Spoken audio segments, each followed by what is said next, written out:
mesdames, mesdemoiselles et messieurs, bienvenue à ce plateau spécial, justement un plateau spécial consacré à une question très importante. C'est une question qui concerne surtout les jeunes et aussi l'évolution de la République démocratique du Congo. Est-ce le jeune doit toujours dépendre de politique pour bien améliorer ou bien pour bien faire les choses, parce que ils sont trop utilisés, que ce soit dans les partis politiques, on le voit, c'est eux qui sont en premier rang. Nous allons débattre. Ils sont en premier temps les défenseurs de droits de jeunes et en même temps, ils luttent aussi pour cette jeunesse. Je commence avec ma gauche, M. Seth Kikoudi. Vous êtes ex-candidat à la présidence en 2018 et aussi un opérateur économique. Bonsoir. Bonsoir. Bernard Kayumba, vous êtes député national et président du parti Paneco. Bonsoir. Bonsoir. Alors, c'est avec eux deux que nous allons débattre sur cette question très importante de la jeunesse congolaise. On commence avec vous, M. Seth Kikouli. D'abord, de l'entrée de G, depuis l'indépendance jusqu'à aujourd'hui, quelle place vous pouvez placer la jeunesse congolaise? Merci et bonsoir à tout le monde. Merci pour l'invitation. Je pense que la jeunesse en République démocratique du Congo occupe une place centrale, s'il faut partir de 1960. Pour la bonne et simple raison que les gens qui se sont battus pour l'indépendance étaient des jeunes. Lumumba a commencé, je crois, à l'âge de 29 ans pour devenir Premier ministre à 35 et puis il est mort à l'âge de 36 ans. Il était plus jeune que nous aujourd'hui. Tous ses compagnons, tous ceux-là qui étaient à côté de lui, qui ont formé le gouvernement avec lui, étaient des jeunes comme nous. Mobutu, qui lui a succédé, qui a pris le pouvoir en 1965 jusqu'en 1997, était jeune, il avait 36 ans quand il a accédé à la magistrature suprême. Étienne Tshisekedi, qui est devenu une grande figure de notre politique, qui est décédé il y a quelques années, était jeune en 1960. Il était ministre de l'Intérieur, il a occupé plusieurs autres postes. Donc la République démocratique du Congo a été créée par les jeunes, a été fondée par les jeunes. Ce sont ces jeunes-là qui sont devenus des vieux. Donc tous les vieux d'aujourd'hui étaient des jeunes d'hier. D'une certaine manière, ils ont fait ce qu'ils pouvaient faire et nous avons les résultats que nous avons aujourd'hui. Donc pour répondre à votre question, je dirais que la jeunesse a toujours occupé une place centrale dans notre politique en République démocratique du Congo parce que le pays que nous avons est en réalité l'œuvre de jeunes, l'héritage nous légué par des gens qui étaient jeunes hier. Voilà. Alors Bernard Kayumba, je pense que vous n'allez pas dire le contraire de ce que pense M. Seth Kikouli, que la jeunesse a toujours eu une place parce qu'il vient justement de numérer Étienne Tshisekedi, les autres qui ont commencé la politique en tant que jeunes. Aujourd'hui, vous partagez l'idée que Seth Kikouli avance?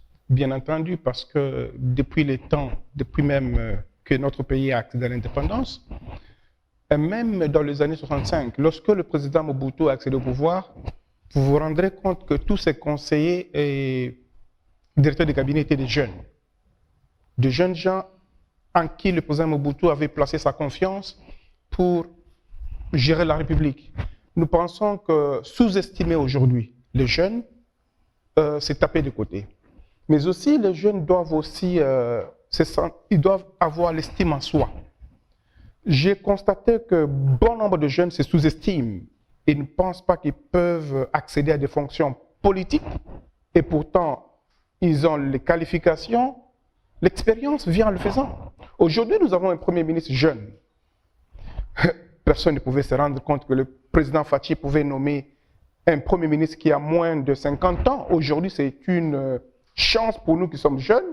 Donc, nous pouvons encore rêver davantage que demain, après-demain, c'est possible aussi dans ce pays de rêver d'avoir un président de la République moins de 50 ans. Quitte à nous jeunes d'être sérieux dans ce que nous faisons et surtout faire pression aux dirigeants pour le développement. Alors, Seth Kikouli, vous avez tenté à postuler aux élections 2020, de 2018 que s'engager comme jeune, parce que vous étiez parmi le seul jeune qui était là. Mais une question très importante, on dirait que cette jeunesse est trop utilisée par vous, le politique. C'est-à-dire vous qui êtes comme politicien, vous pratiquez ça comme mode de vie. Mais on vous accuse parce que vous voyez dans un parti politique, vous allez trouver la Ligue de jeunes.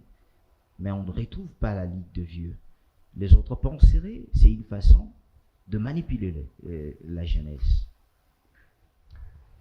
D'entrée de jeu, je dirais que ne peut être manipulé que celui qui accepte de se soumettre. C'est un point important. Vous savez, le vrai problème, bon, il y a deux problèmes. Je commence par le premier. Je pense qu'il est temps pour nous, les jeunes, d'abord, de nous questionner nous-mêmes. J'ai essayé d'expliquer l'historique. Je n'ai même pas parlé de Joseph Kabila, qui a aussi pris le pouvoir à l'âge de 29 ans. Il était même plus jeune que les Lumumba. Nous n'avons jamais pris le temps de nous questionner. On se place toujours en position de victime, on se victimise trop, pendant que nous étions là quand ce pays a été fondé. Aujourd'hui, nous continuons à nous victimiser et on continue à se dire, comme vous l'avez si bien dit, que nous sommes utilisés, mais nous nous plaçons nous-mêmes dans cette situation-là. Pourquoi? À cause de la situation économique. Le pays, la condition économique, la situation matérielle du pays ne permet pas aux jeunes d'être autonomes, d'avoir leurs propres moyens pour pouvoir ne fût-ce que vivre une vie digne. C'est pour cela qu'il faut être derrière le... Ce qui fait qu'ils deviennent, voilà, ils deviennent tout à fait dépendants des politiques, des vieux qui ont beaucoup plus de moyens. Et ces vieux-là, bien sûr, quand ils vous donnent l'argent, ils les font avec une certaine contrepartie. Ah ouais. On vous demande de faire des choses que vous n'êtes pas supposé faire. Et lorsque vous prenez l'argent comme votre maître, comme la seule chose qui domine votre vie, d'une certaine manière, vous acceptez de faire ce que ces gens-là vous demandent de faire. Ah ouais. Donc, il y a d'un côté la situation économique du pays qui ne permet pas aux jeunes d'être autonomes. Et de l'autre côté, il y a la responsabilité du jeune qui accepte de se soumettre. Parce que Lumumba nous avait légué une chose. Il avait dit que la dignité est la chose la plus importante. Effectivement. Parfois, on peut choisir la voie de la dignité et s'opposer, résister à toutes ces tentations que l'argent peut amener. Parce qu'on ne peut pas facilement acheter votre conscience pour aller faire des choses que vous n'êtes pas supposé faire. Raison pour laquelle j'ai dit... Est-ce que nous n'allons pas dire que cette jeunesse n'a pas le temps d'être encadrée, elle se voit peut-être délaissée par sa société, mieux vaut peut-être aller tendre la main là où cette jeunesse peut toucher même 5 000 francs, 3 000 francs pour vivre, hein. Parce que vous évoquez la situation économique du pays. Oui, mais ce n'est pas dans la scène politique qu'on encadre le jeune. L'encadrement commence dans la famille, la structure de base, la cellule de base d'une société. L'encadrement continue dans l'église, ou encore, je ne sais pas si vous êtes musulman à la mosquée, il y a encadrement là-bas. L'encadrement continue à l'école. L'école, c'est 12 ans. 6 ans de l'école primaire et 6 ans de l'école secondaire. Et si vous ajoutez encore 4 ans d'université, ça fait même 16 ans. Donc, cela veut dire que lorsque vous quittez l'université ou les bancs de l'école, vous êtes suffisamment encadré pour prendre de bonnes décisions dans la société. Ah ouais. Alors, si après tout ce parcours, toute cette formation, vous tombez quand même sous la manipulation, sous le charme, je ne sais pas moi, sous l'emprise de l'argent d'un certain politicien, cela veut dire qu'il y a un problème avec votre encadrement. Alors, nous allons vous prendre, Bernard Kayumba, justement, M. Seth Kikouni évoque ces grands dossiers d'un problème économique, ces jeunes qui se laissent manipuler dans de partis politiques. Est-ce nous devons au moins recourir à certaines choses pour revenir avec cette jeunesse que Lumumba a toujours eu besoin dans le temps passé? Monsieur Tchamala, je pense que le gouvernement de la République a la responsabilité d'aménager un beau cadre pour l'encadrement de la jeunesse. à part l'encadrement que chacun de nous reçoit dans la maison, à l'étude primaire, secondaire et l'université, donc dans un monde professionnel, vous avez toujours ce qu'on appelle un directeur des ressources humaines. C'est une sorte de coaching également. Ah. Mais alors, on ne peut pas passer quasiment autant d'années à l'école ou à l'université, à l'issue, il n'y a pas d'emploi. Alors nous demandons au gouvernement de travailler pour qu'il y ait création d'emplois. Qu'est-ce qui bloque pour qu'il n'y ait pas création d'emplois?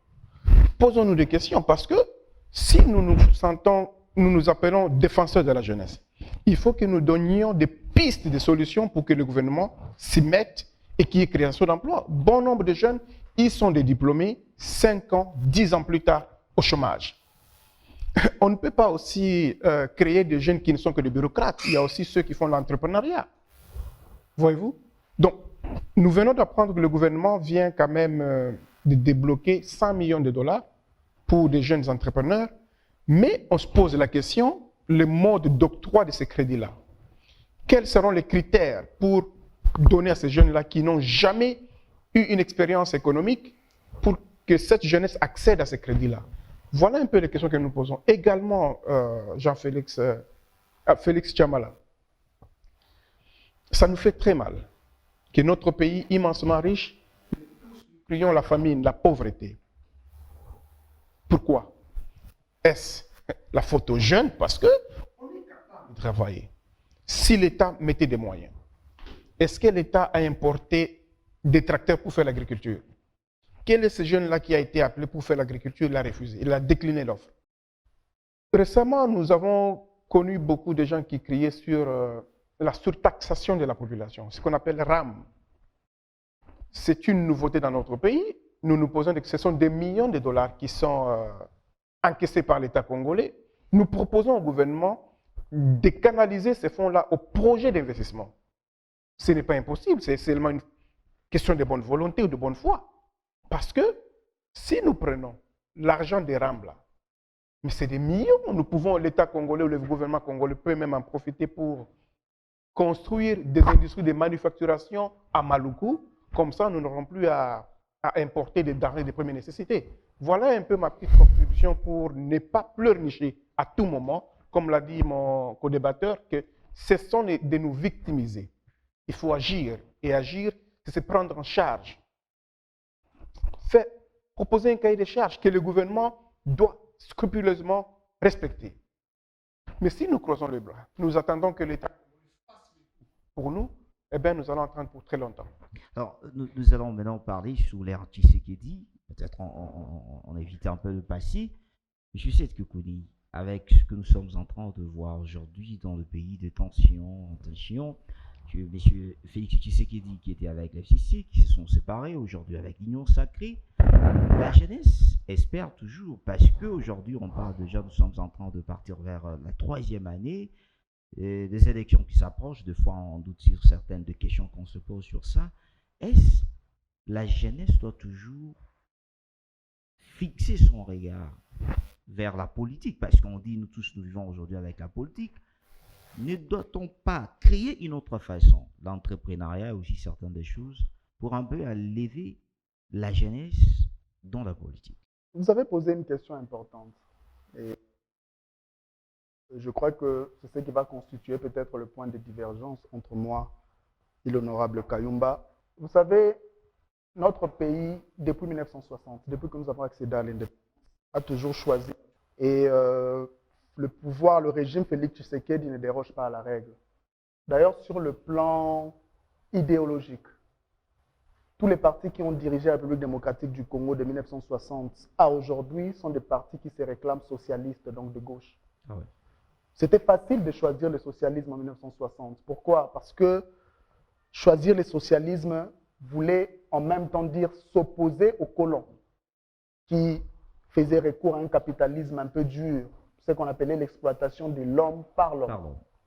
Donc, nous avons choisi le socialisme qui était en vogue dans presque tous les pays colonisés. Nous avons adhéré à cela. Lumumba était socialiste. Malheureusement, il n'a pas vécu assez longtemps pour mettre en pratique ses idées. Mobutu, l'un de ses élèves, l'un de ses disciples, lui a succédé, mais le mouvement populaire de la Révolution était aussi un mouvement socialiste. Après Mobutu, il y a eu Laurent Désiré Kabila qui n'a pas hésité à se définir comme communiste. Et avec sa politique de CPP, des cantines populaires, c'était vraiment le communisme par excellence. Et Joseph Kabila arrive, il crée son PPRD qui est un parti de gauche. Et Félix Tshisekedi, d'ailleurs avec l'UDPS, vous le savez, depuis 1982, ils se sont toujours réclamés être de gauche. Donc nous avons une culture d'un État paternaliste en République démocratique du Congo depuis 1960. D'abord, on nous a vendu un narratif, un discours. Et vous savez, les discours sont des régulateurs puissants de la réalité. On nous a dit, l'honorable l'a même dit, que nous sommes un pays riche. Déjà, lorsque vous grandissez avec ça, d'une certaine manière, vous développez une forme de paresse. Parce que vous êtes assis sur la richesse et que quelqu'un vous doit quelque chose. Nous ne partageons pas ce point de vue. C'est-à-dire, le régime Tshisekedi n'inspire rien à la jeunesse. Le régime Tshisekedi est en train de faire la même chose avec l'UDPS, PPRD au départ, ou FCC, et avec l'Union sacrée. C'est la politique des raccourcis. Établir des raccourcis sur tous les sujets, croyant qu'avec ces raccourcis, ils vont aider la population. Je vous donne un exemple. On a assisté à une crise entre nous, les opérateurs économiques, et le gouvernement autour de la baisse des denrées de première nécessité. Il y a une crise qui continue entre les opérateurs économiques qui sont dans l'aviation avec le gouvernement parce que le gouvernement essaye de baisser le prix. Récemment, on a vu un député de l'Union sacrée proposer la réduction du prix de la dot. C'est aussi un raccourci. Pendant qu'il y a un moyen de créer une dynamique qui va permettre à l'État de s'enrichir, et après l'enrichissement, l'État sera en mesure non pas de redistribuer, mais de distribuer d'abord. Parce que le capitalisme est un processus. Lorsque nous avons atteint 1990, un professeur aux États-Unis avait écrit un ouvrage important qui avait choqué tout le monde. Le titre de l'ouvrage, c'était La fin de l'histoire. Parce que l'Union soviétique s'était écroulée, l'Union soviétique incarnait ce monde-là socialiste et le communisme, et les États-Unis étaient sortis vainqueurs. Pourquoi il avait parlé de la fin de l'histoire? Parce qu'il parlait de la victoire du libéralisme sur les autres formes de gestion et d'idéologie. L'humanisme libéral, c'est quoi? C'est le capitalisme, c'est les droits de l'homme, c'est l'individualisme et tout ce qui va avec. Oui. Qu'est-ce que nous avons pris de cette vague-là, à part la démocratie? Il y a aussi la démocratie, bien sûr. Nous avons tenté de prendre la démocratie et ça n'a pas marché. Pourquoi? Parce qu'on était en train, on était dans toute l'Afrique, nous sommes perdus dans les débats. On cherchait à savoir si on pouvait avoir une démocratie à l'africaine, pendant que ça n'existe pas. Nous avons tenté de prendre le droit de l'homme, mais ça n'a pas marché. On a connu de très grands massacres à la République démocratique du Congo, on est un exemple. Côté capitalisme, on n'a rien pris, nous sommes embrouillés. Raison pour laquelle vous constatez aujourd'hui que nos dirigeants choisissent des raccourcis. Comment expliquer le fait que vous êtes président de la République, vous avez un gouvernement, vous décidez de baisser le prix des billets d'avion, pendant que ces opérateurs économiques sont des gens qui payent des impôts et taxes. Et les impôts et taxes sont des recettes qui enrichissent l'État. Il n'y a pas eu contact entre le gouvernement voilà. et Lorsqu'ils proposent aux opérateurs économiques de baisser les impôts et taxes, il y a une contrepartie, n'est-ce pas? C'est quoi la contrepartie? C'est la suppression de certaines taxes. Et c'est tout à fait contradictoire, surtout lorsqu'on sait que nous sommes dans une dynamique où le président de la République va s'endetter pour financer l'économie nationale. Nous allons revenir. On renonce aux recettes, on renonce aux impôts, on renonce à une partie des taxes, on préfère s'endetter et on préfère réduire le prix des denrées alimentaires. Voilà, c'est vraiment contradictoire, c'est l'une des faiblesses du socialisme que nous dénonçons. On vous accuse d'une faiblesse, vous qui sommes à l'Union sacrée avec le président Félix Tshisekedi, vous choisissez trop de raccourcis au lieu de faire du réalisme. Chamala, merci beaucoup. J'aimerais quand même que mon co-débatteur éclaire l'opinion s'il est de la Mouka, comme ça qu'on sache comment évoluer, parce que nous entrons dans le vif des sujets. Je pense que l'opinion doit quand même comprendre aujourd'hui que l'ancien candidat président de la République il doit quand même éclairer cette jeunesse-là que non, je suis la Mouka aujourd'hui pour qu'on continue. Vous partagez ou bien vous êtes de la Mouka? Je ne suis pas de la Mouka, je n'ai jamais fait de déclaration allant dans le sens où je dis que j'appartenais à la Mouka. Alors, il vous a donné la réponse. Merci beaucoup. Là, c'est bien clair parce que hier, on a vu beaucoup des affiches appuyant nos amis de la Mouka dans ce sens-là. Qu'à cela ne tienne, nous avons un gouvernement de l'Union sacrée de la nation. Ah oui. Un gouvernement dans lequel Bena Kayumba croit. Vous choisissez trop de raccourcis. Pas du tout. Je n'ai pas accepté lorsqu'il a parlé des raccourcis. Il n'a pas été trop explicite. Le raccourci dans quel sens? Parce que les priorités pour nous, qui appuyons l'Union sacrée de la nation, c'est d'abord la pacification de l'Est, le bien-être social de la population. Et puis, dans un pays qui se respecte, Chamala, les gouvernements doivent s'imposer tout en dialoguant avec les opérateurs économiques. Il n'est pas question que le gouvernement prenne une décision et que les opérateurs économiques viennent pour dire que non, monsieur le gouvernement, nous disons non à cette décision-là. Nous serons dans quel état? Vous en souviendrez avec moi qu'en 2017 ou 2016, lorsque, au niveau du Parlement, nous avions eu, les anciens députés ont eu à voter pour le code minier.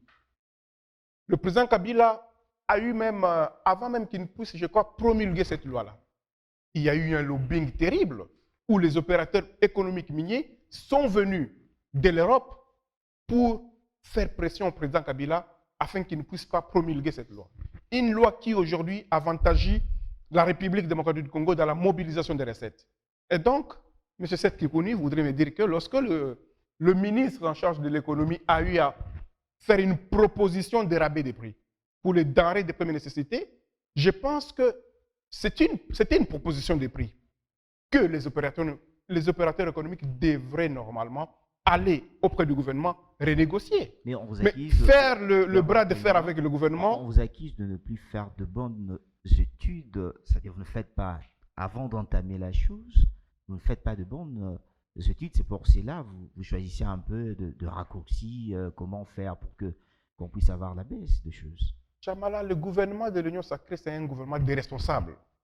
Et quand on dit responsables, ce sont des gens qui réfléchissent en amont avant de prendre des décisions.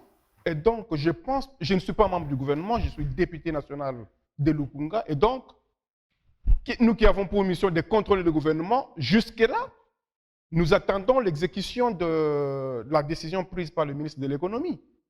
Parce que nous avons aussi compris que les opérateurs économiques sont contre les rabais de prix. Mais vous allez aussi comprendre que la République démocratique du Congo est l'un des pays où les billets d'avion coûtent énormément cher. Lorsque le gouvernement prend la décision de rabattre, dont les opérateurs économiques sont contre, et pourtant, c'est pour que le commun des mortels puisse quand même le gouvernement allège les prix pour que le commun des mortels se retrouve un peu. Le pouvoir d'achat étant très faible pour le Congolais, et donc je pense que d'une manière progressive, le gouvernement est en train d'aider la population. Je me pose la question de savoir comment est-ce que le gouvernement essaye d'aider la population en baissant le prix.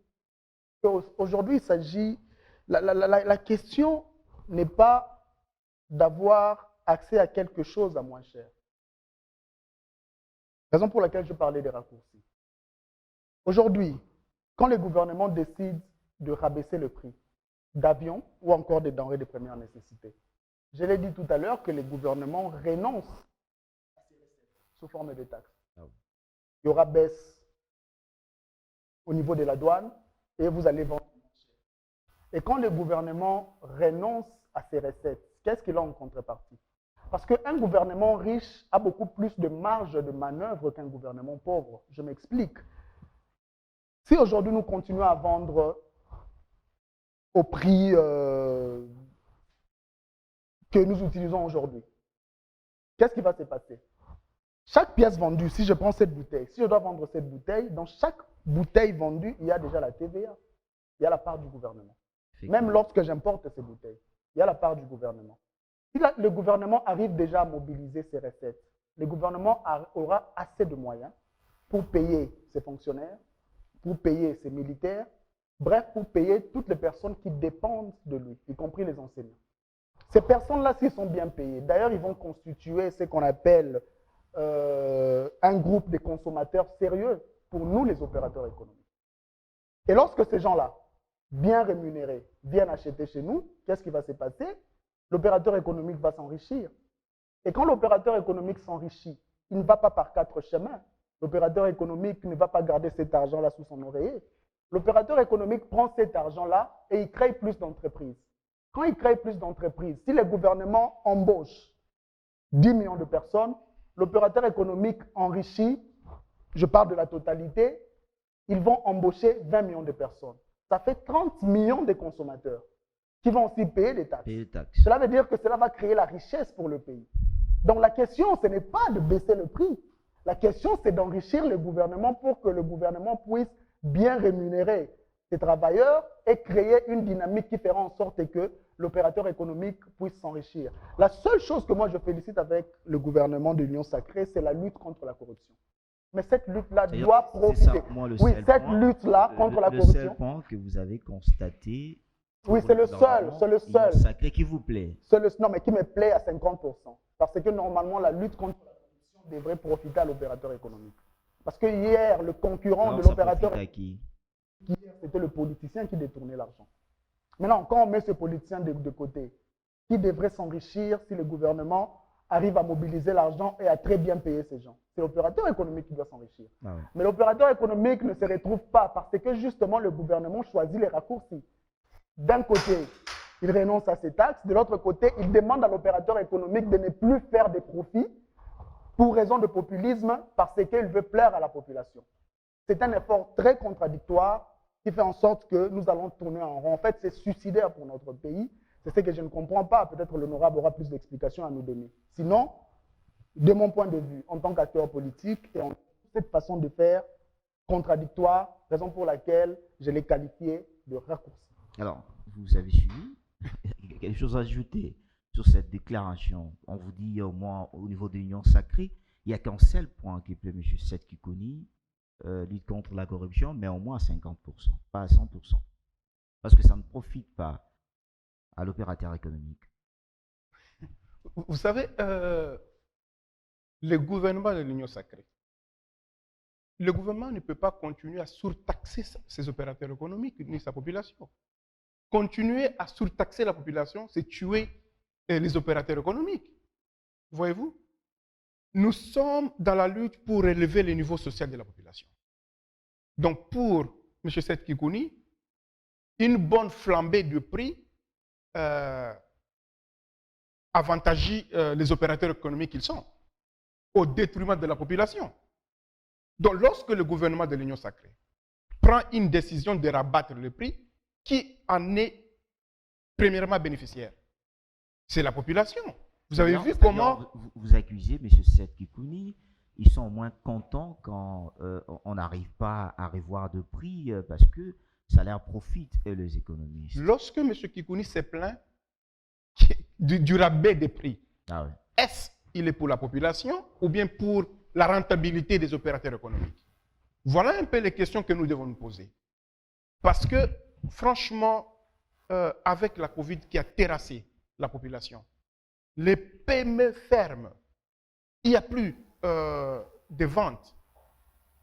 Et donc, la moindre des choses serait quand même que le gouvernement rabatte le prix et que ceux-là qui souffrent, parce que je vous dis que la population souffre énormément, raison pour laquelle j'en profite pour faire un plaidoyer au gouvernement afin que le gouvernement lève les mesures de couvre-feu.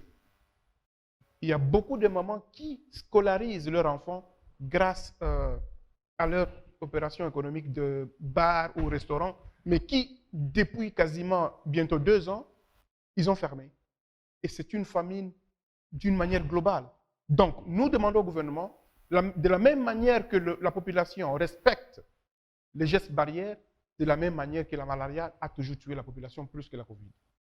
Alors, je pense qu'on va un peu fermer cette parenthèse. On parle d'abord de ce qui est essentiel, M. Seth Kikouni, parce que tous, on parle vraiment politique. Aujourd'hui, il y a une question très importante, une question qui risque de faire perdre les Congolais de vue la présidence de la Commission électorale nationale indépendante. Avec tout ce qui se passe, deux confessions religieuses n'ont pas eu de consensus, mais entre eux, elles s'accusent. Une question, qui est derrière toutes ces accusations entre confessions religieuses eux-mêmes? Bon, avant de répondre à la question liée à la CENI et aux confessions religieuses, j'aimerais un peu revenir en arrière par rapport à la contribution de l'honorable. Je crois que notre point de divergence principal, c'est le fait que l'honorable Kayumba pense qu'il faut distribuer des poissons. Moi, je pense qu'il faut apprendre aux Congolais à pêcher. Je suis aussi pour la population, mais pas pour la facilité. Parce que moi, je pense en termes de long terme. Ça doit prendre du temps, un long moment. Je crois que la CENI a toujours été un sujet à débat, à controverse. Pourquoi? Parce que nous avons une tradition malheureuse dans notre pays. La personne qui est au pouvoir cherche toujours à maintenir le pouvoir par voie de fraude, on le sait. Qu'est-ce que vous voulez dire par là? Ça signifie En 2006, il y a eu fraude. ça signifie ce En qui... Allons-y. Nous sommes tous d'accord, Ah n'est-ce ouais. pas? 2011, il y a eu fraude. Nous sommes tous d'accord là-dessus.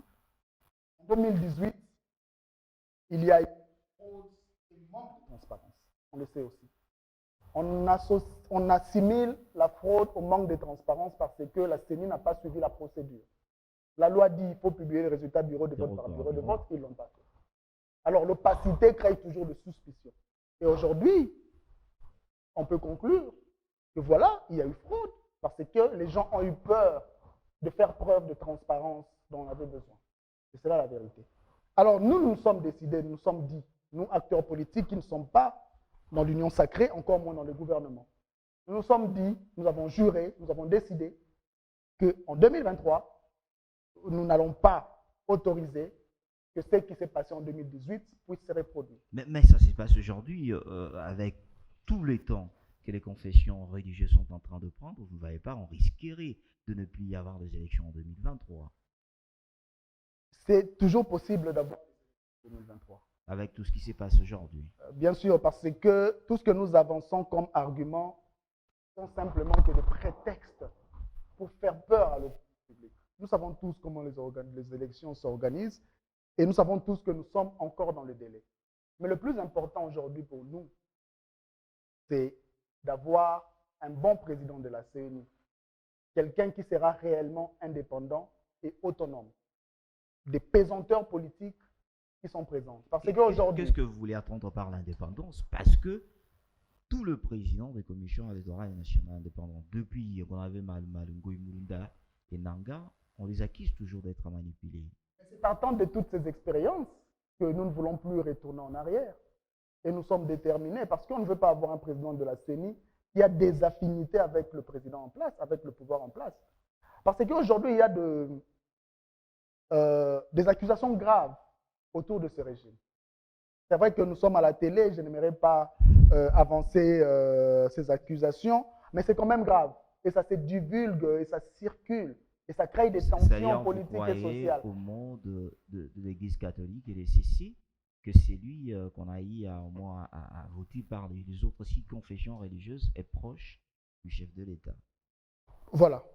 Nous sommes convaincus que M. Kadima, qui a été proposé par les 6 autres confessions religieuses, minoritaires d'ailleurs, sont... Comment vous allez parler minoritaire? Et proches. Elles étaient à 6, cette Kikouni. Elles étaient à 6. Non, mais quand on parle de minorité ou majorité, parfois on ne voit pas seulement le nombre, on voit aussi l'influence. Est-ce que vous comprenez? Mais au niveau des élections? Non, revenons d'abord au concept minorité-majorité. Allons-y. Il y a le nombre et puis il y a l'influence. En ce qui concerne l'Église catholique et l'Église protestante, ils ont le deux. Ils ont eux le nombre et l'influence. Sur le plan numérique, l'Église catholique a plus de fidèles, suivi de l'Église du Christ au Congo. Sur le plan influence, les autres n'ont pas de... Les autres, ce minoritaires, on le sait tous. Sur le plan influence, l'Église catholique est beaucoup plus influente que toutes ces églises-là réunies. Je dis ça parce que, je vous donne un exemple simple, nous sommes avec des étudiants pour qu'ils puissent comprendre. Pourquoi j'ai parlé d'influence et du nombre? Vous savez, dans la société, les femmes sont généralement plus nombreuses que les hommes. Mais sur le plan influence, les hommes sont dominants, majoritaires. Et sur le plan numérique, les femmes sont majoritaires. Donc, il faut faire la part des choses. Et dans le contexte de la CNI, l'Église catholique a les deux, et le nombre et l'influence. On ne peut pas dans ces contextes, on ne peut pas dans ces contextes se passer de la voix et des revendications de l'Église catholique et de l'Église du Christ au Congo. Alors, on ne peut pas se dépasser des revendications de l'Église catholique et c'est ce que dit M. Seth Kikouni, Bernard Kayumba, avec ce qui se passe aujourd'hui. Est-ce qu'au niveau de l'union sacrée, ça vous plaît? Monsieur Félix Chiamala, c'est une bonne question. La question de la présidence de la CENI ne concerne nullement pas l'union sacrée de la nation. Il appartient aux confessions religieuses de statuer sur le prochain président de la CENI. J'aimerais bien rappeler à mon co-débatteur qu'il y a 8 confessions religieuses. Et chacune des confessions a droit à une seule voix. C'est vrai, nous savons très bien, nous respectons les évêques de l'Église catholique, nous respectons les évêques de l'Église protestante. Nous ne pouvons jamais, alors jamais, manquer du respect à ces deux poids lourds de nos confessions religieuses. Mais alors, lorsque vous êtes à 8 et que 5 votes ou 6 votent pour telle personne, je me pose la question, parce que la charte ne reprend pas les arguments qu'a avancé le confrère Seth Kikouni, la charte de la confession religieuse. C'est dit clairement que l'Église catholique a droit à une voix, le protestant une voix, comico, le musulman une voix, et donc je pense que nous devons arriver à mettre les intérêts égoïstes de côté. C'est-à-dire, les catholiques et le CC sont égoïstes. Non, je n'ai pas dit ça. J'ai dit, nous devons, nous Congolais, nous les Congolais, en général, mettre nos intérêts égoïstes de côté et privilégier la cohésion nationale. Parce que cette question est en train de diviser la classe politique. Au préalable, lorsque nos amis de confession religieuse, même la société civile, ils ont voulu à ce que la CENI ne soit pas politisée. L'Assemblée nationale a tranché pour qu'il y ait 50% de politiques, 50% de non-politiques. Et j'appuie cela.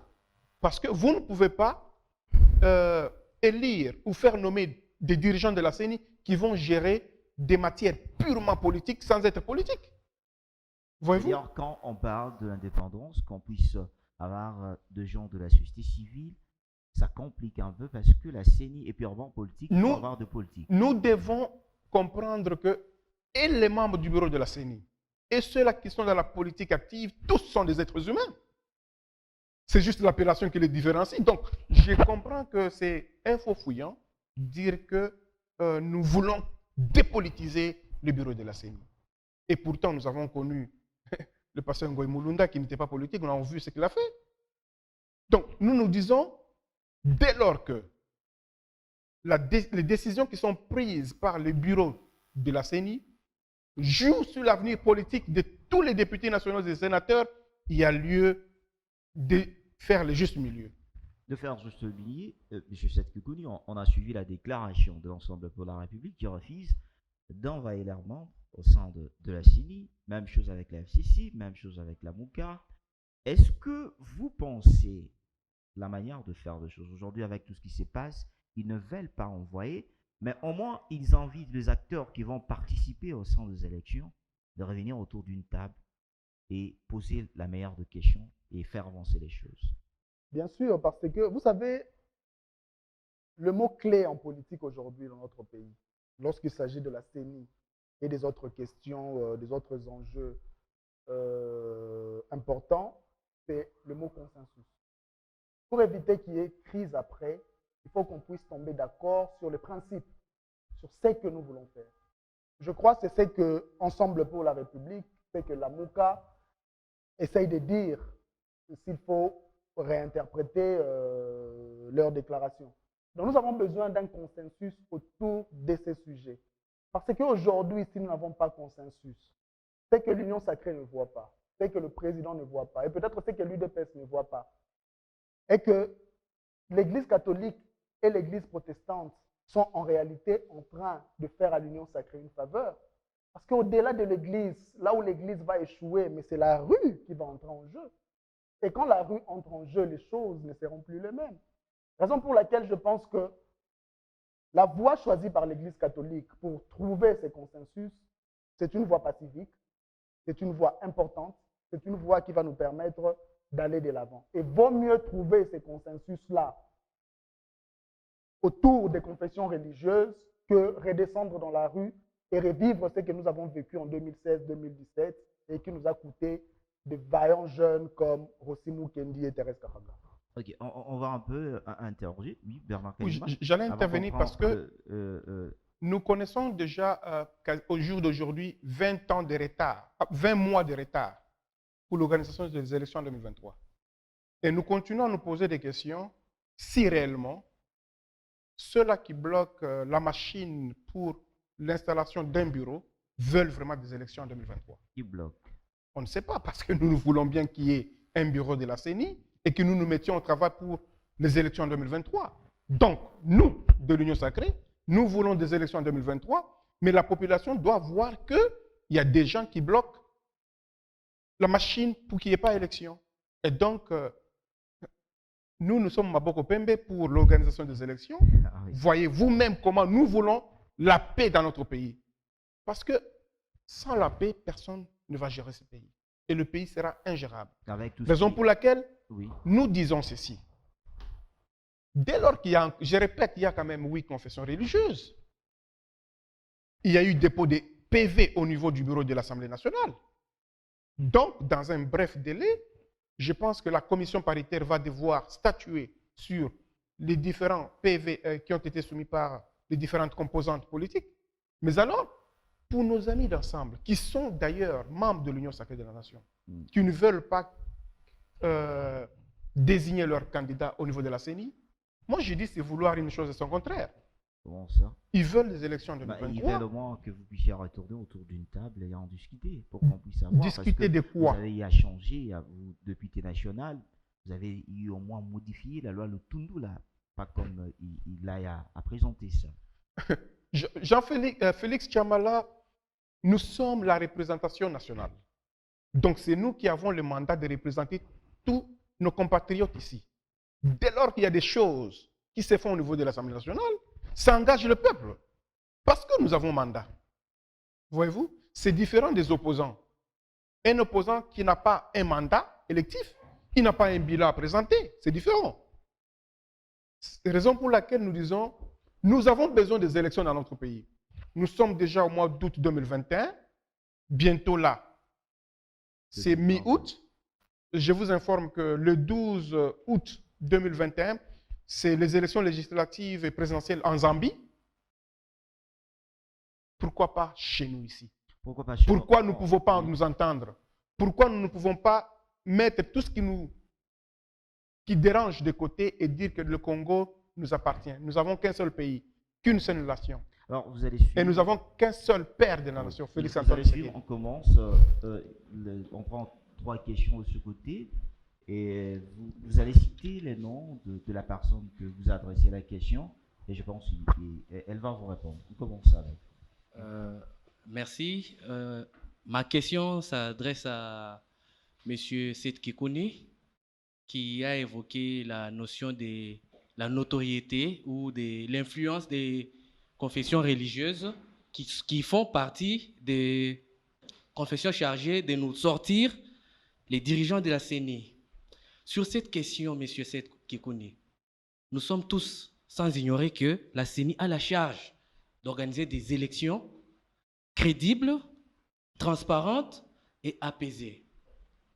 Au regard de tout ce qui se passe en ce moment, ne voyez-vous pas que c'est la crédibilité d'abord de la CENI qui est attaquée? Et que voyez-vous en 2023 si on arrivait à organiser les élections? Est-ce qu'on n'aura pas de contestations qui pourront soulever des débats ou des désagréments dans les pays. Ok, merci. Je pense que vous retenez la question. On prend. Il y a une autre personne ici? Oui, donnez le micro. Merci beaucoup. Ma question s'adresse à l'honorable député. Honorable, vous avez estimé que l'Union sacrée, la plateforme dans laquelle vous appartenez, fait bien de chercher la baisse du prix d'avion, de chercher la baisse des produits de première nécessité. Au moment où le coût d'avion est calculé sur base de certains éléments, notamment le fait qu'il n'y ait pas d'infrastructures qui permettent le carburant des avions dans tous les aéroports. Le coût des produits de première nécessité, notamment les chinchards, tient compte de certains éléments, notamment le fait qu'il n'y ait pas d'infrastructure. Ici en Mbandaka, j'ai un ami qui est là, il me dit que les poissons, par exemple, c'est presque gratuit, mais il n'y a pas de moyens pour les amener ici. Ne pensez-vous pas que c'est du raccourci dont M. Seth parle? Le fait de ne pas vouloir chercher d'abord, vous, qui constituez et qui représentez l'État, ne pas chercher à créer les infrastructures de base et obliger les opérateurs économiques à baisser les prix. Merci. Okay. Troisième question, et on va laisser d'abord. Ok, merci. Moi, c'est Martin. J'ai des petites questions. Une à l'endroit de M. Seth Kikoun et une autre question à l'endroit de l'honorable. M. Seth Kikoun, à vous entendre dire, vous essayez un peu de vous voiler la face quand vous dites que la jeunesse congolaise se laisse souvent manipuler, tout ça. Nous sommes dans un système où nos autorités, comme l'honorable, nous obligent à adhérer à certaines idées. Si nous ne le faisons pas, nous sommes souvent contrés par ce même système. Soit nous devons peut-être immigrer pour aller ailleurs. Vous êtes ici. C'est à vous de nous proposer comment allons-nous faire pour faire renverser ce paradigme de la défense. Et une petite question à l'endroit de l'honorable.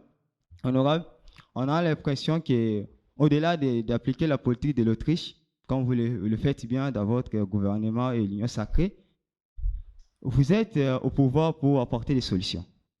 Mais 3 ans après, vous posez encore des questions, alors que les mêmes questions, hier, vous les posez quand vous étiez dans l'opposition. Mais au pouvoir, vous posez encore les mêmes questions. On se pose la question en 2023.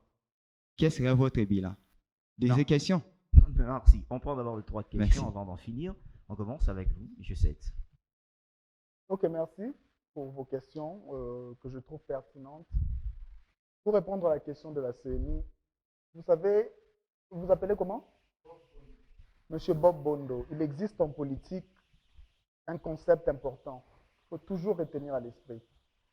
C'est le concept d'équilibre du pouvoir. C'est aussi cela la démocratie, c'est aussi cela la paix et la stabilité.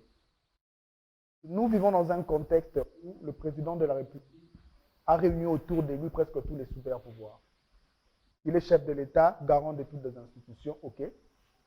Il a, par un coup de force qui n'est pas très démocratique et très constitutionnel, renversé une majorité qui existait. Il a opéré un coup de force à la Cour constitutionnelle. Aujourd'hui, il a mis l'un de ses proches. Il a l'union sacrée. Aujourd'hui, quand on parle de la magistrature, ça veut dire que du pouvoir judiciaire censé être indépendant, il y a des allégations selon lesquelles tous ces gens-là sont proches du pouvoir. Comprenez déjà que si le président ou encore le nouveau président de la CNI doit être quelqu'un qui est proche du président de la République, il faut lui faire avancer les élections. C'est une bataille qui a pris d'avance. Raison pour laquelle nous sommes en train de protéger la dernière forteresse qui nous reste pour sauver le pouvoir. Parce que nous savons que avec un président de la CNI autonome et qui n'est pas proche du pouvoir, on peut assister à un miracle. Nous l'avons vu en Côte d'Ivoire, Laurent Gbagbo qui organise les élections. Et le jour de la proclamation des élections, des résultats, parce que la personne qui était à la cour, enfin, à la tête de la CNI, à la cour constituée des gens qui étaient quand même autonomes en esprit, ils ont pu quand même proclamer quelqu'un d'autre. Dans notre pays, il y a peu de qualités qui Nous, on cherche seulement en amont à sauver la CENI. Parce que c'est la toute dernière forteresse qui nous reste. On ne peut pas, on ne peut jamais laisser autoriser à ce que la personne qui va prendre la tête de la CENI puisse être quelqu'un qui est proche du pouvoir. Les simples soupçons suffisent pour qu'on puisse l'écarter. Parce que le président a tous les pouvoirs. Il a tous les pouvoirs. Il a le Parlement, il a le Sénat, il a le gouvernement. Il ne nous reste que la CENI. Et nous allons nous battre jusqu'au dernier souffle pour sauver la CENI, parce que c'est la CENI qui sera l'arbitre entre nous et l'Union sacrée en 2023. Alors, la jeunesse, il vous a posé une question. Déjà, lorsque vous allez à l'université ne vous apprend pas la matière, ne vous apprend pas la connaissance, pas le contenu. Ce que l'université vous apprend, c'est une façon de penser, une façon de réfléchir. La différence entre quelqu'un qui a étudié et quelqu'un qui n'a pas étudié, c'est le comment. Tout le monde peut dire 1 plus 1 égale 2, mais peu seront en mesure de démontrer que 1 plus 1 égale 2. Et quelqu'un qui a été à l'université, c'est une personne qui est capable. Raison pour laquelle dans l'éducation libérale, on pousse les étudiants à réfléchir d'eux-mêmes. On vous enseigne les pensées des autres, mais on vous montre aussi comment créer, réfléchir de vous-même. C'est très important. Mais la tradition ici est que les gens n'arrivent pas à réfléchir d'eux-mêmes. Raison pour laquelle les juristes ont une certaine prépondérance dans la société. On pense que les gens qui sont capables de réciter ce qui se trouve dans la Constitution, je ne sais pas moi, dans le Code de la famille, sont ceux-là qui sont intelligents. Non, les plus intelligents sont les plus créatifs. Ailleurs, le monde évolue justement parce qu'on a des personnes créatives. Et en tant qu'universitaire, tu dois développer ces côtés-là créatifs. Il ne faut pas s'appuyer sur le fait que tu as été à l'université, tu as une certaine connaissance qui ne te sert à rien. Moi, dans ma vie, je me suis réinventé. Regardez mon parcours. Je viens de la République démocratique du Congo, j'obtiens une bourse parce que j'avais fait de très bons résultats aux examens d'État. J'arrive dans un pays étranger. Je voulais devenir politicien, je choisis d'étudier les sciences politiques et relations internationales. À cela, j'ajoute les études culturelles. Pendant que j'étais en train d'enseigner à l'université en Afrique du Sud, je découvre l'entrepreneuriat. Parce qu'en tant qu'étudiant, je travaillais comme interprète des hommes d'affaires. Quand je travaillais, j'apprenais. Parce que l'école, ce n'est pas seulement l'institution, c'est aussi la vie. J'apprenais les techniques de l'entrepreneuriat et le jour où j'ai décidé de me lancer, je me suis lancé dans l'entrepreneuriat. Et l'entrepreneuriat me rapporte plus que ce que je gagnais à l'université. En d'autres termes, je me suis réinventé, je me suis reconverti. Je suis devenu commerçant, je suis devenu opérateur économique, ce qui n'a rien à voir avec ce que j'ai étudié. Mais je l'ai fait d'une certaine manière. Pourquoi? Parce que j'avais compris à l'époque que l'université, ce n'est pas seulement la matière. Aujourd'hui, avec l'honorable, nous parlons politique. Je suis en mesure de me défendre politiquement parce que c'est ce que j'ai étudié. Mais dans la vie pratique, ce qui me permet de gagner l'argent, ce n'est pas la politique. Je ne suis pas député, je ne suis pas ministre, je ne suis pas dans le gouvernement. Mais je suis opérateur économique et je m'en sors. Raison pour laquelle il faut que vous puissiez, vous jeunes, chercher d'abord dans vous-même. Nous avons une chance, je vais chuter par là. Nous avons une chance aujourd'hui. Une chance que les gens qui ont vécu il y a 40 ans, 50 ans, 100 ans n'avaient pas eu. Aujourd'hui, nous avons ce que nous appelons la connaissance. La connaissance est surabondante. Il suffit de prendre votre téléphone, vous tapez sur Google, vous avez la connaissance. Merci. La seule difficulté aujourd'hui, peut-être, c'est de sélectionner la bonne connaissance. Mais à l'époque, il fallait aller dans une bibliothèque. Il fallait se promener, il fallait poser des questions. Mais aujourd'hui, la connaissance est à portée de main. Et avec cette connaissance, vous pouvez tout faire. Je donne un exemple. Hier, j'étais avec mon collaborateur, je me suis fait examiner à l'hôpital. Un médecin, malheureusement, il a regardé mes résultats, il m'a prescrit un médicament. Mais en réalité, mes résultats n'étaient pas si mauvais que ça. Mais moi, j'avais ce réflexe-là. J'ai dit non, je vais regarder sur Google. Je regarde sur Google, il y a d'autres médecins qui disent que le résultat qu'il y avait sur mon rapport, c'était un résultat normal. Mais le médecin m'avait prescrit un médicament. Mais les médicaments viennent toujours avec des conséquences. Alors, j'ai eu le réflexe de consulter d'autres médecins qui me disent que voilà, mes résultats étaient normaux. Mais j'avais presque pris des médicaments. Mais grâce à l'Internet et à la connaissance, j'ai su éviter peut-être une catastrophe parce que tous les médicaments qui entrent dans le corps ont leurs conséquences. Donc voilà. Merci. Bernard Kayumba, répondez aux questions parce que nous sommes presque à la fin. Merci beaucoup, Joblé Lénon. Il a posé la question sur le rabais des prix, c'était ça? Oui. Vous savez, je vais donner un exemple. Nos amis qui vivent à Goma, il n'y a pas une année, ils étaient en train de payer le prix des billets à l'air simple, à plus de $600. Aujourd'hui, ces mêmes amis-là, ils payent le billet à $240 à l'air simple. Donc, où est l'ongati, vraiment?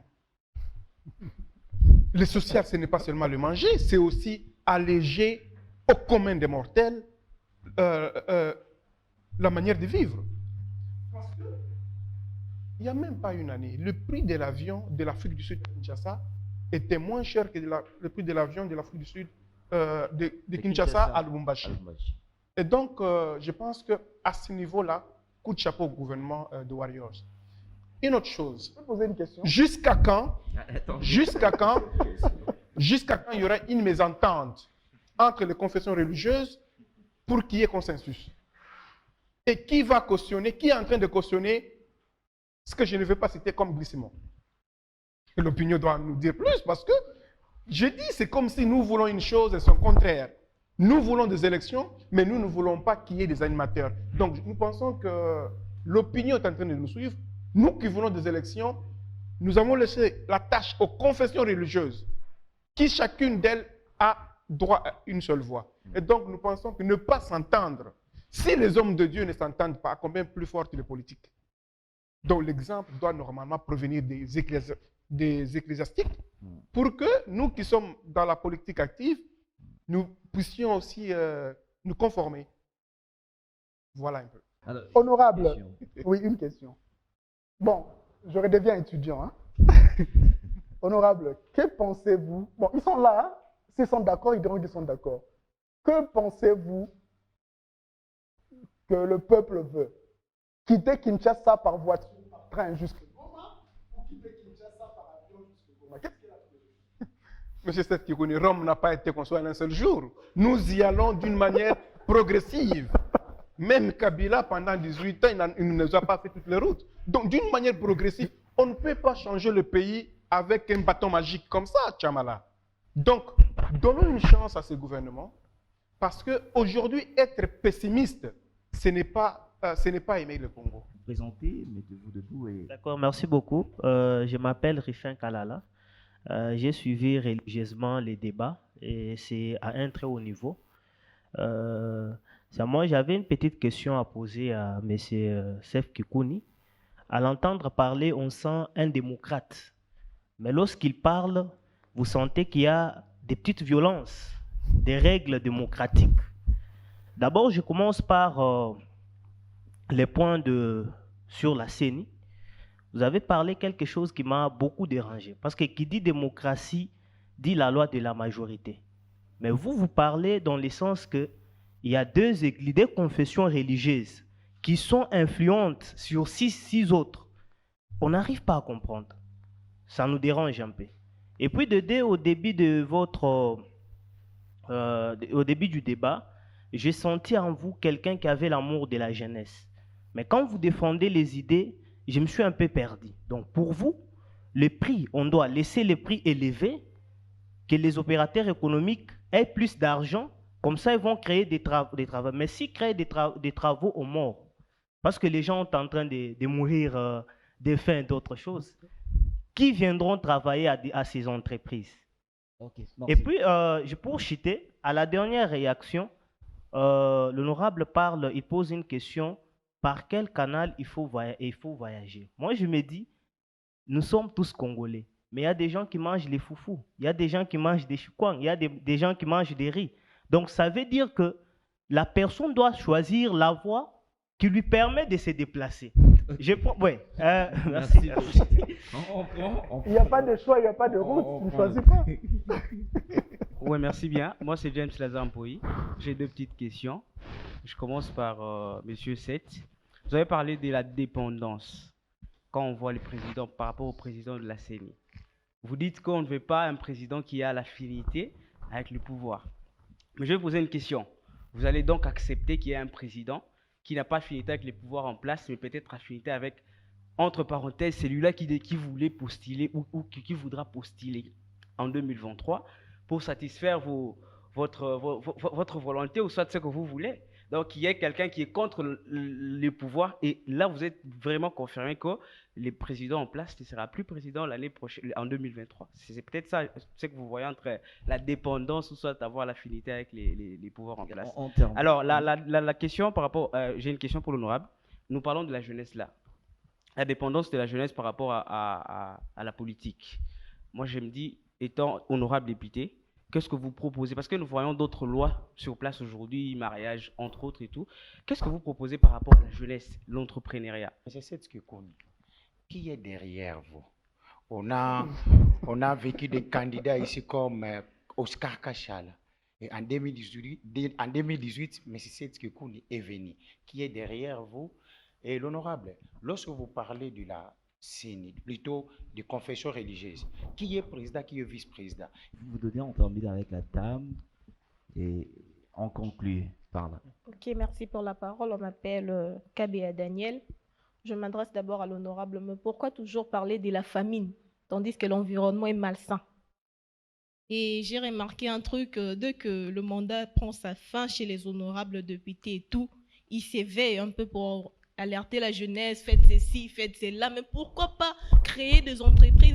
Et s'adressant à M. Seth, qu'est-ce que vous pensez? En 2023, par exemple, nous vous donnons la chance d'être élu président de la République. Qu'est-ce que vous auriez à donner à la jeunesse? Vous serez toujours du côté opérateur économique ou vous serez pour le peuple entier? Merci. Ok, merci. On commence avec vous. Quelques minutes, je vous donne juste 3 minutes, vous répondez, on termine. Bon, il commence ou je commence? Vous commencez. Bon, commençons avec la CENI et la loi de la majorité. Il n'y a pas qu'une seule définition de la démocratie. Historiquement parlant, la démocratie a connu plusieurs définitions. La démocratie a été définie d'abord comme la séparation des pouvoirs. Dans ces pays, en ces moments, il n'y a pas de séparation des pouvoirs. Même pour faire tomber Matata Pogno, le président convoque les parlementaires et les sénateurs pour donner des injonctions. Ce n'est pas la séparation des pouvoirs. Mais la démocratie, c'est aussi la séparation des pouvoirs. La démocratie, c'est le pouvoir du peuple par le peuple pour le peuple. C'est la définition que vous avez évoquée. Rendez-vous compte que vous êtes là. Vous avez étudié, vous connaissez les enjeux. Mais est-ce que vous savez que votre voix vaut la voix d'un chèque qui n'a pas étudié, qui n'a pas été à l'école? Cela veut dire que l'honorable peut vous convaincre sur un sujet crucial, mais quelqu'un qui n'a pas étudié, qui ne connaît rien, il peut vendre sa voix pour $500. Mais puisqu'ils sont plus nombreux que nous, sa voix va aussi dominer ta voix, et c'est la personne que cette personne-là va voter qui va régner sur nous tous. Vous voyez les dangers. Donc, raison pour laquelle on voit aussi dans la démocratie qui représente qui. La démocratie, dernière définition, c'est aussi la protection des minorités. Il ne faut jamais oublier ça. Raison pour laquelle la notion de discrimination positive existe en politique. On doit aussi protéger les minorités. Raison pour laquelle dans la Constitution, quand on parle de parité, on dit clairement qu'il faut réserver certains postes aux femmes. Parce qu'on sait que dans notre société, les femmes ne seront pas en mesure d'eux-mêmes d'arriver à avoir ces postes-là. Raison pour laquelle on demande aux partis politiques de réserver 50% des candidatures pour les femmes. Donc, il faut toujours voir la démocratie comme non pas un sujet à une dimension, mais un sujet à plusieurs dimensions. Voilà. Deuxième question. Écoutez, moi, je suis en train de proposer une solution durable. Je vous montre la voie à suivre pour que nous puissions plus avoir ce problème-là. J'ai parlé de la tradition socialiste qui a consisté à donner gratuitement. Et aujourd'hui, nous sommes là où nous sommes. Pourtant, si on apprend aux gens à pêcher, si on apprend aux gens à gagner de l'argent, si on crée la richesse collective, il n'y aura plus de problème à la longue. Mais si on fait baisser, cela veut dire que non seulement on va appauvrir l'opérateur économique, mais on va aussi vous appauvrir. Vous savez, quand j'ai commencé l'entrepreneuriat, ça c'est une expérience personnelle qui peut aussi s'appliquer au niveau de l'État. Quand j'ai commencé l'entrepreneuriat, au début, je gagnais peu d'argent, mais je donnais à tout le monde. Quelqu'un vient, je donne $5, $10, $1. Mais j'ai compris que je n'évoluais pas. Je me suis dit non, je ne donne plus, je vais d'abord travailler jusqu'à ce que je puisse atteindre un certain niveau. J'ai travaillé, j'ai atteint un certain niveau. Aujourd'hui, j'arrive à résoudre de plus gros problèmes de la famille. Je peux intervenir avec $1000, $2000. Mais à l'époque, je ne pourrais pas le faire. Et si je continuais à le faire, j'allais stagner justement.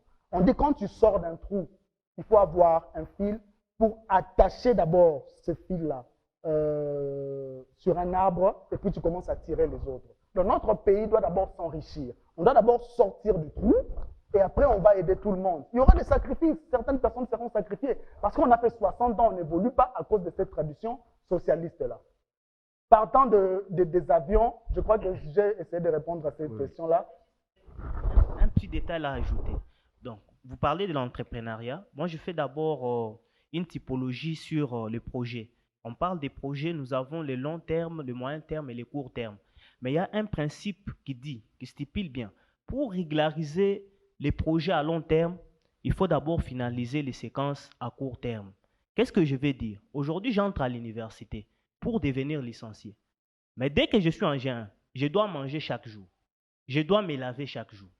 Il faut payer les syllabus. Mais les grands projets, c'est devenir licencié. Mais les séquences à court terme, c'est quoi? C'est manger, m'habiller, faire tout. En tout cas, je trouve que les sujets très pertinents. Peut-être qu'on sortirait dans les casquettes. Non, mais j'ai dit la même chose. J'ai dit que l'État s'enrichit. Attendez, j'ai dit que l'État s'enrichit. Il commence d'abord par très bien payer ses fonctionnaires. Cela veut dire qu'il y a une catégorie de gens qui seront bien payés par l'État. Quand ces gens-là seront payés, ils vont mieux consommer sur les opérateurs économiques qui, à leur tour, vont créer plus d'entreprises pour embaucher plus de gens. Donc, ça veut dire que si vous avez un parent fonctionnaire, un parent enseignant, estimez-vous heureux. Il n'y a pas de problème. Je reste insatisfait face à cette question-là. Le temps presse. Je l'ai dit, le président Tshisekedi a beaucoup de pouvoir. Alors, si vous ajoutez une petite influence sur le président de la CENI, le tour est joué, on n'a même plus besoin des élections. Raison pour laquelle on a besoin d'une personne, au moins idéologiquement, qui ne sera pas proche du président. Ça va au moins nous soulager psychologiquement et ça nous permettra d'aller aux élections. On donne à Bernard Kayumba. J'ai une question. On clôture l'émission. Je pense qu'on aura un autre plateau comme ça. Je pense que les gens ne doivent pas attribuer la désignation du président de la CENI au président Félix Antoine Tshisekedi. Lorsque les confessions religieuses se sont convenues de désigner quelqu'un, Fachi n'était pas là.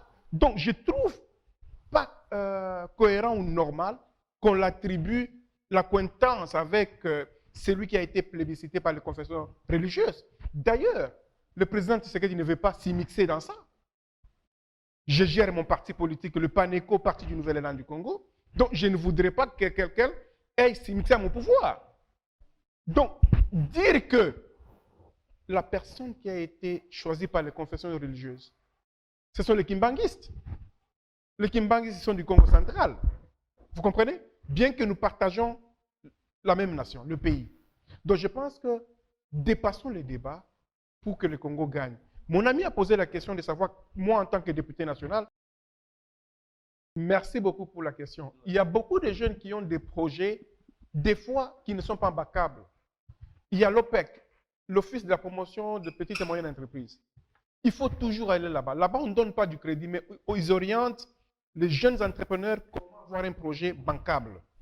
Mais aujourd'hui, il y a eu création du FOGEC, Fonds de garantie pour l'entrepreneuriat. C'est géré par le ministère des PME, petites et moyennes entreprises. C'est là qu'il faut aller se renseigner pour... Parce qu'ils ont allégé la manière d'octroi des crédits aux jeunes gens du Congo. Mais également le FPI, parce que nous avons reçu hier au niveau de l'Assemblée nationale, nous venions juste de voter une loi sur la TPI, donc taxe pour la promotion de l'industrie, qui va encore faciliter à ce que les nationaux puissent avoir accès facile au crédit du FPI. Parce que dans les années passées, on avait l'impression que le FPI ne donnait du crédit qu'aux opérateurs économiques expatriés, en négligeant les nationaux. Donc aujourd'hui, je pense qu'avec le nouveau dirigeant du FPI, il va falloir que les jeunes entrepreneurs approchent les élus que nous sommes. Dès lors que vous déposez vos projets, venez dans nos cabinets pour vous accompagner s'il y a blocage. Merci. Nous sommes presque à la fin. Vous allez au moins prendre 30 secondes pour clôturer l'émission. On commence avec vous, M. Seth Kikouni. Que doit espérer la population congolaise? Un bon avenir ou bien rester toujours sur le même? Je tiens d'abord à vous remercier pour avoir organisé ce débat. Je remercie aussi l'honorable Kayumba.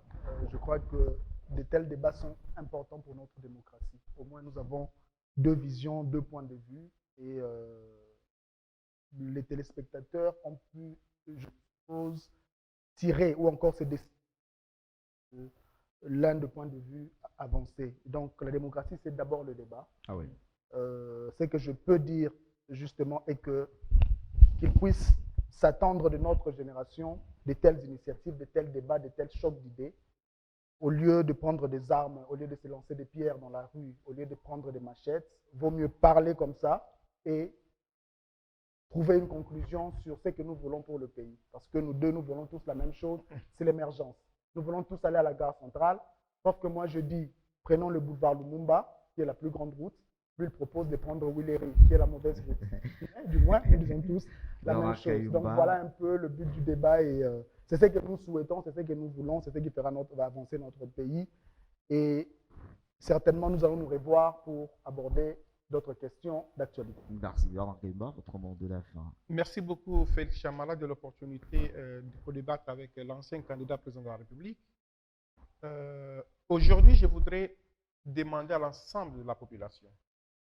Sans la cohésion nationale, il y aura division au sein de la société. Et nous pensons que le développement de notre pays doit être l'un des piliers de ces gouvernements. Et si la population n'ouvre pas les yeux, nous allons continuer à tergiverser. Et pourtant, nous sommes tous des vecteurs de développement. Nous voulons un développement intégral et non la division. Parce que la division va faire souffrir nos enfants et c'est nous qui allons perdre. Nous sommes jeunes qui avons eu la chance d'étudier à l'étranger. Et donc, nous pensons que réfléchir sur la bonne marche des institutions, c'est ça notre devoir pour que chacun de nous puissions contribuer au développement de notre pays. Merci à vous, Bernard Kayumba, d'accepter cette invitation au plateau spécial sur Amen Télévision. C'est moi qui vous remercie. Merci aussi à M. Seth Kikouni d'accepter notre invitation. Merci. Merci aussi à ceux qui nous ont accompagnés. On peut acclamer pour nos invités qui étaient là aujourd'hui. C'est par ici que nous mettons en point final à ce plateau spécial. Vous nous regardez partout dans le monde, c'est bien Amen Télévision. On se retrouve dans un autre plateau spécial et aussi ça sera la semaine prochaine. Merci.